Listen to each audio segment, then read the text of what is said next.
Lord समस्त को नमस्कार। प्रभु को महानाम गौरव हो। माथी लिखित सुसमाचार 8 अध्याय 1-2 एपरि लिखा जाए। जीशु पर्वतर ओह्लई आसते बहुत संख्यक लोक तांको पछे पछे चलिले। अनेक लोक जीशु पछरे चलिले, जीशु सहित गमन कले। आ केतेक लोक सुस्थता पाइबा आ केतेक लोक तांको आश्चर्य कर्म देखिबा आ केतेक लोक एपरि आउ तांको सहित चलिबा अनुगमन कले। आ किछि पाइबा निमंते जीशु को अनुगमन कले, किछिटा पाइबा जीशु सहित चलिबा पसंद कले। गीत संहिता 1:4-5 एपरि लिखा जाए। वायु द्वारा छाड़ित तुष तुल्य, वायु आसिले ए सब उड़ी जाए। धार्मिक पथरे ठिया नहीं पारबे नहीं। अनेक लोक जीशु कृष्ण को अनुगमन कले आ तांको संगरे चलिले, जीशु कृष्ण सहित गमनागमन कले।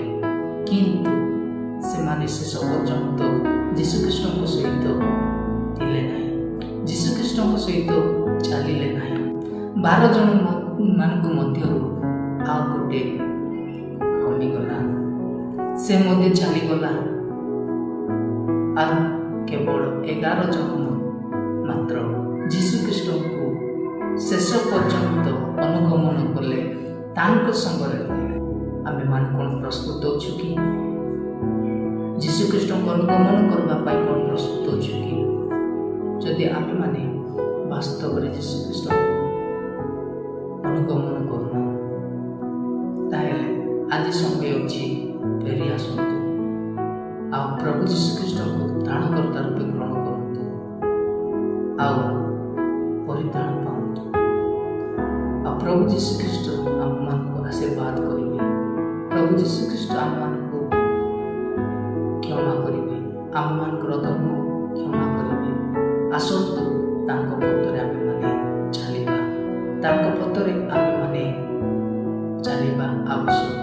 जीशु कृष्ण को अनुगमन करबा आवश्यक, कारण समय सैनिक जीशु कृष्ण आगमन सैनिक आ समय नहीं।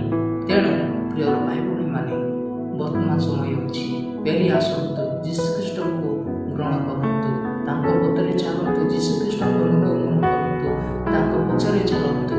निश्चित भावरे सदा प्रभु जीशु कृष्ण आम मान आशीर्वाद करिवे, तांको पथरे खुलाई नेबे, तांको पथरे आम को चलाई नेबे आउ आशीर्वाद करिवे।